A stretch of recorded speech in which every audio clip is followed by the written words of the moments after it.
Welcome back. Welcome back. I would say it's Casual Friday, but it's not a Friday. Casual Monday. It's pajama day at school. It's pajama day at school. It's so cold and blustery and wintry. Well, but the sun did come out today, so that was a plus.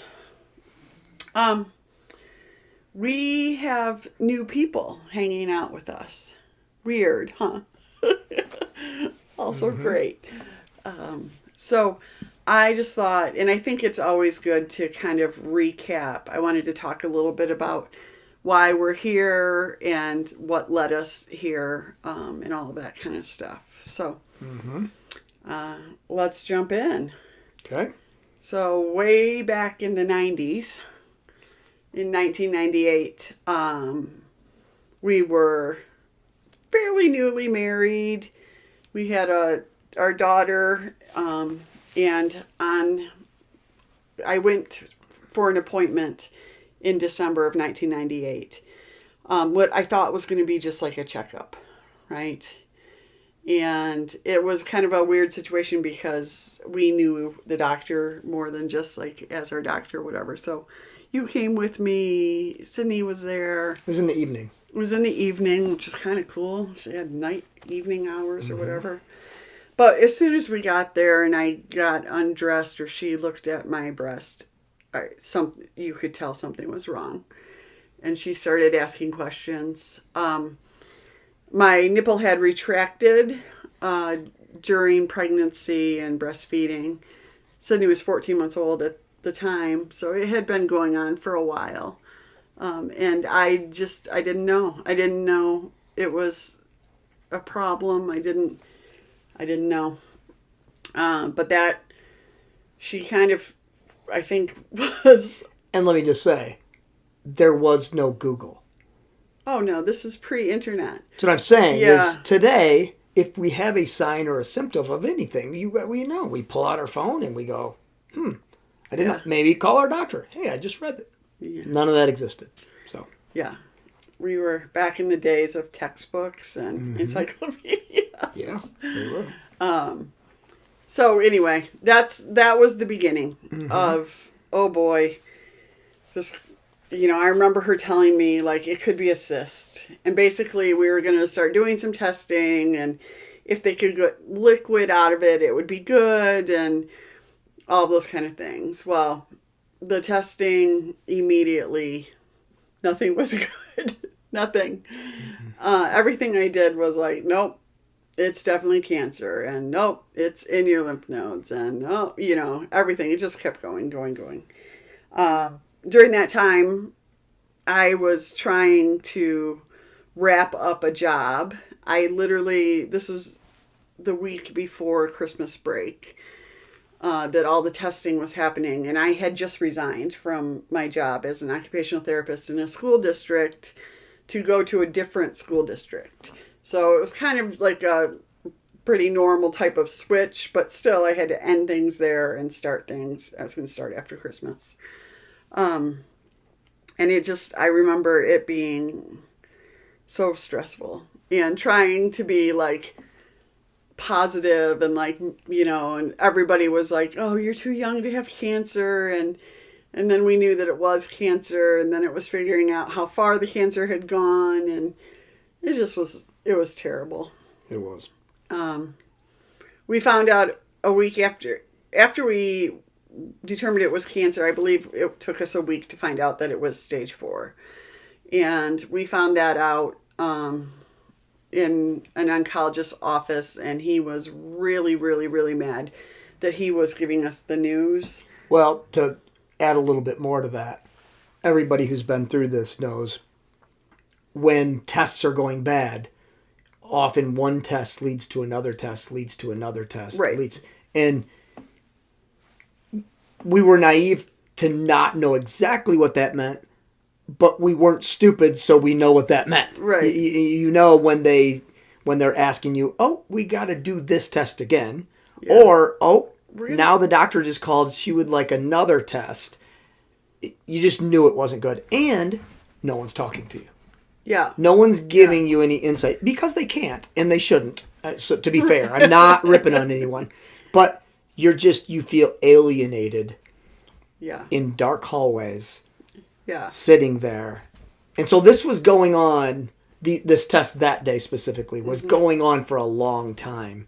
And now we're into the late afternoon, early evening when this oncologist... And late for our appointment. Yeah, And right. and upset about all of that, knowing that it wasn't probably good. But he came in and told me to get my affairs in order. That's how we started the conversation. I remember saying, I'm 26 years old and that's the best you can do for me. And he said, we can try some chemo when I get back from skiing, but I'm not making any promises. So, if ever there was a course in how not to be a doctor, there it is, right there.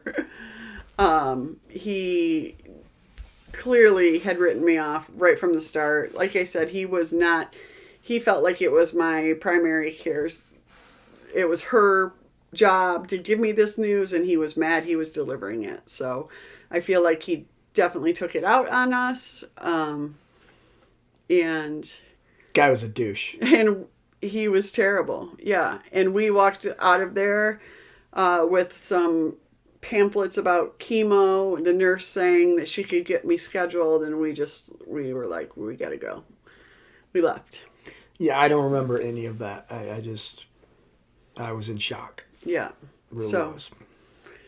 Long drive home, long, cold, dark, yucky drive home, whatever. Yeah.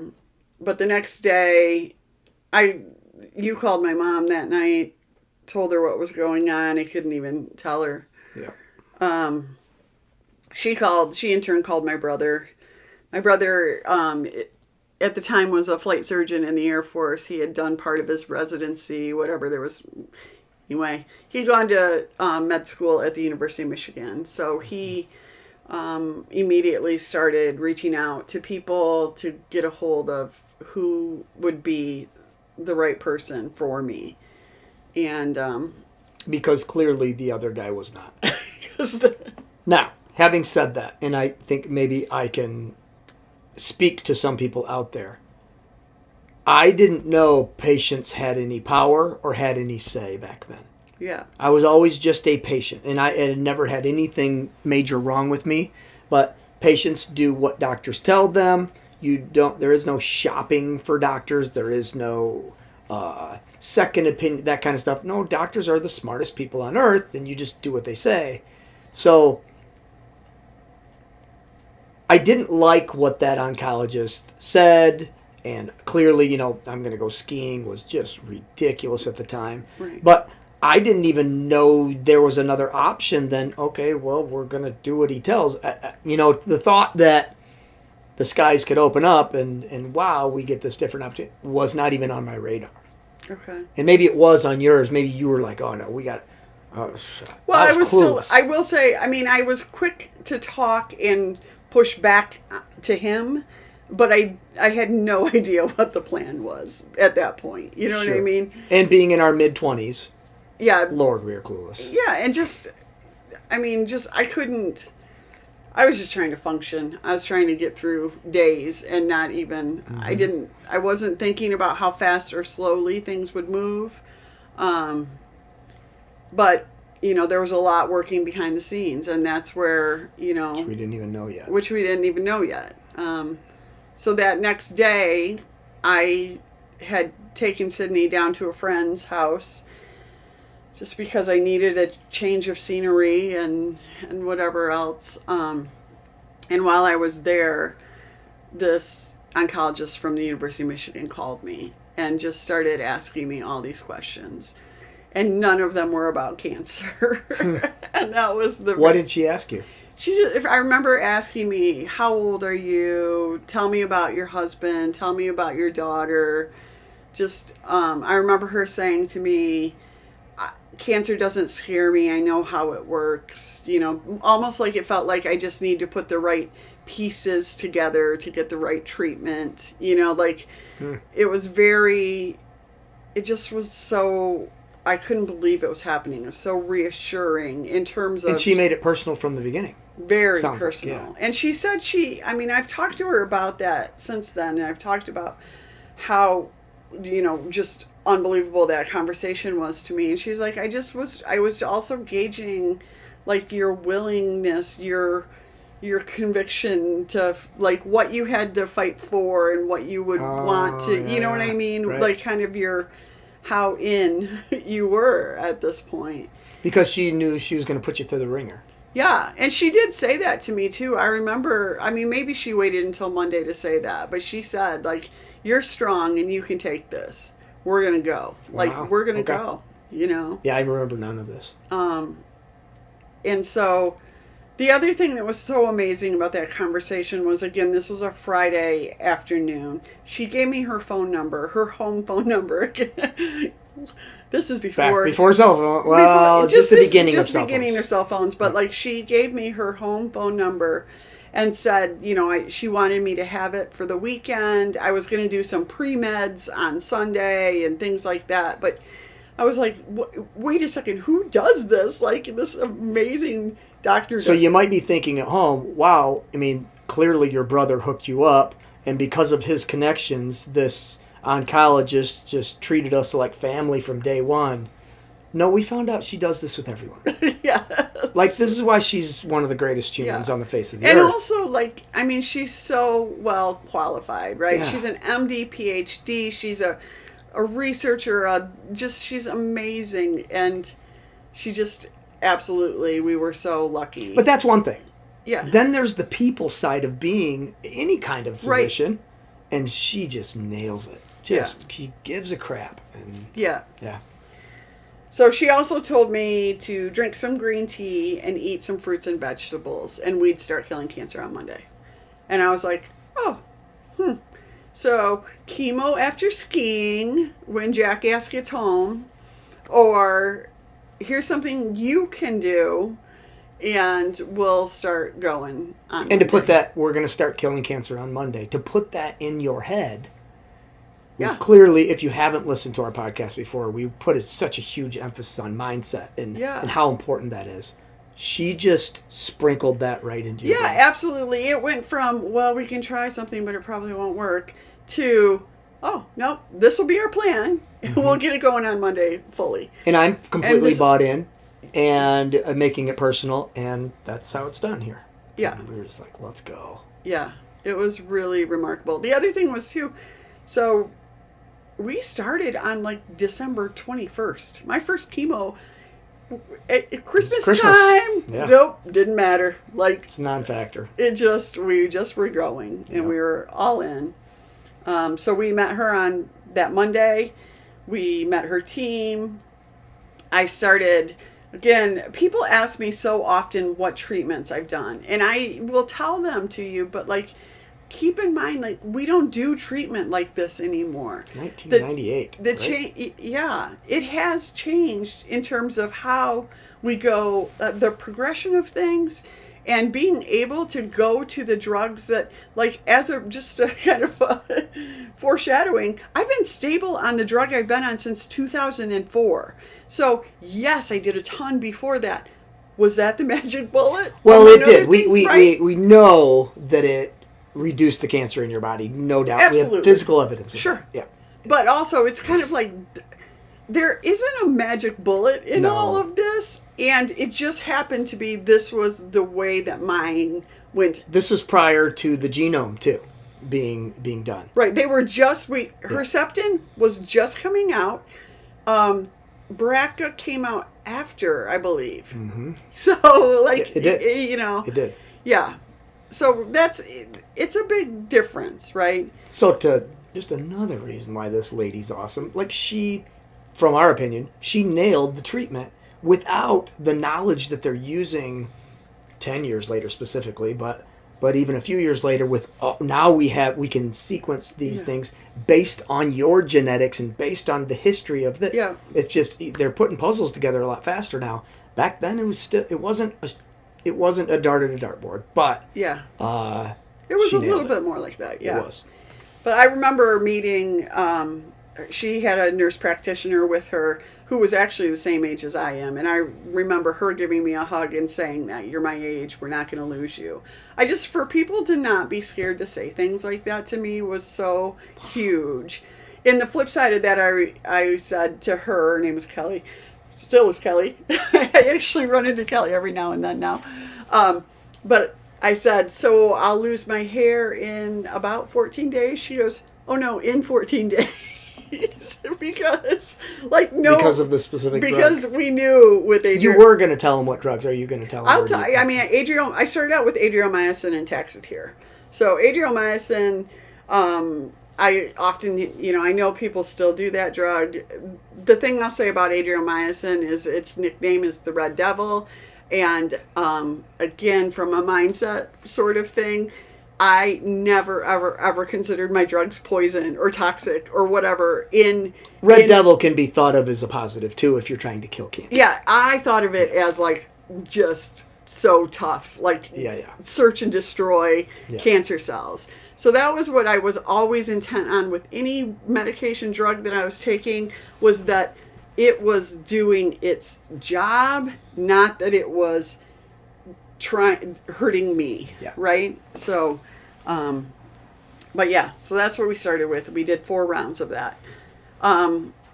It was a little bit unusual back then that we wouldn't do surgery first, but we started. Very unusual. Yeah, so we started right. Like everyone was surprised. Yeah. Yeah. It ended up being, and this is another thing that I've learned and talked to so many women about. I know a lot of times when you're diagnosed, the initial thought is get it out, get it out, get it out. Yeah, right? For sure. And I do understand that. But the other sides of that, I lived and experienced. In that one, I got to watch this tumor completely shrink. It was undetectable after 3 rounds of chemotherapy. Unbelievable. What a win. What a huge win for us. Because everything was lossless prior to this, as you guys know when you're diagnosed and going through that. Yeah. And then that was huge. Yeah. I should say, also, I was diagnosed with innumerable bone mets. Oh. So I didn't have any. The first win was that it wasn't in my brain. I remember her saying that. That's right. We were lucky that it wasn't, those were the good things, that it wasn't in other organs, but it was all over in my bones. Yeah. So, and again, I know that matters, but it also doesn't matter, right? It's all those things. It's you need to get on top of it once you have it, right? But the other thing I was going to say about surgery was, or not, now that I went 6 months with my breast, and then I had a double mastectomy, and then I was flat for probably 3 years or so, and then I've done reconstruction. Being able to preserve your breast is such a huge thing. And I understand you don't need them. I don't need them. But they were a big part of my sensuality, of the intimacy factor for us, for me. Which you know before, but you don't know. You don't know it until it's gone. It's gone. Yeah. I've been through this recently with a friend who just had a double mastectomy, and you are weighing out, in her case, is the fear more than having this part of your body. I just think we downplay that, and especially we downplay it because we go, well, you can get new ones. They're not new ones. They're reconstructed. They're a facade. It's to make your clothing fit. That is all they are. So I would challenge people to try to ride with that a little bit in terms of, they're not out to attack you. Your breasts are not out to attack you. We got to get the cancer under control, and we have to talk about our bodies versus cancer cells. I don't view them the same. I view my body and my immune system one way, in these cancer cells that got out of control because of whatever the circumstances were. But then it was okay, how do we get your body to go, wait, I know I can do this. How do you bring it back in a way that that serves you, I guess. And it's just, again, when you were 26 and we were going through this, it was like, whatever, yes, Yeah. go, that non-fact, gonna have more kids. Nope, let's go, let's kill cancer, non-factor with all of these. Although obviously you process it, but you weigh it, and the weight was, it was completely unbalanced in those decisions at that time. There was no book or nobody talking about, well, when you get a mastectomy, there are sexual consequences of that. Yeah. There was no. There Nobody may talked still about be. that at all. I don't Nobody even know. talked about that at all. Yeah. I even went to a sexual counselor at one point, and she was basically like, "You're shit out of luck. We got nothing. You have no hormones anymore. Yeah. You have okay, have fun with that. Like, good luck. Try a vibrator." That was what she said. Lube and a vibrator. Lube, yeah. Which, again, okay, helpful, but also, we're taking away a huge way that people connect, of pleasure, of confidence. And everybody obviously knows body image. The vagina is a sexual organ. And, Right. some people, that's affected with cancer because of different types of cancer or have the treatment there and doing that. But with breast cancer, obviously that's not affected. So you go, okay, well, we can still have sex. Yeah. But the connection of our whole body, honestly, Yeah. is a sexual organ. Right. Or can be, Absolutely. the feeling of our body with a partner is a sexual organ. Had no idea the connection. Or the implications, right? Yeah. Yes, the consequences of take them off, Yeah. right? I just thought, oh, I'll be flat. What I realized very quickly was being flat could be very painful. Like, you have Especially with kids. Especially with kids, young kids. All I can think about is like a little head bopping back on your chest. It hurts so badly, But it's all of those things. I didn't understand what the ramifications would be from a body image standpoint and from a sexual standpoint, or I didn't realize how much pleasure, how that helped me with arousal. Mm-hmm. And it did. It was a big There's part no of book. it, and nobody talks about it, So I didn't intend to necessarily. No, jump this was into not on this, the plan. But Yeah. this is how. But it's important. It is how. It is so important, and the Mm-hmm. whole point of this podcast is to talk about things that don't get talked about. Mm-hmm. So I think all of it is how you frame it. But I think when people go in and say, "Yeah, just take them off," I think it is a decision that really should come with a lot of forethought. Counseling. A lot of counseling, yes. And, yeah. I mean, the other thing is, we have partners, and we want our partners we want this to be a decision, but it's kind of like, yes, you'll still be able to have sex. But but it changes everything about sex. Them being Completely unknown. Yeah, them being gone. So. Okay, back on track. Whew. After this, you did something not a lot of people have done. After my chemo, after my 4 rounds of chemo. Well, after the mastectomy. No, it was before the mastectomy. Oh. Yeah. Oh. I went into the hospital on March 17th, hoping for a little luck of the Irish for a stem cell transplant. So, this is relevant right now because NIH is halting all their funding. Mm-hmm. This was a clinical trial. That would have been eek. We're not doing that now. I was enrolled in a clinical trial where I did a double stem cell transplant, which meant the first time I went into the hospital, so I had a PICC line put in, went into the hospital. Had stem cells harvested prior to this. Yep. I did 96 hours of continuous chemotherapy, which was, I don't know what all of them were. Taxol was one of them. Anyway, I felt great for a few days, and then I started puking, and we took my immune system all the way down to like 0. So it was horrible. I got pneumonia in the middle of it.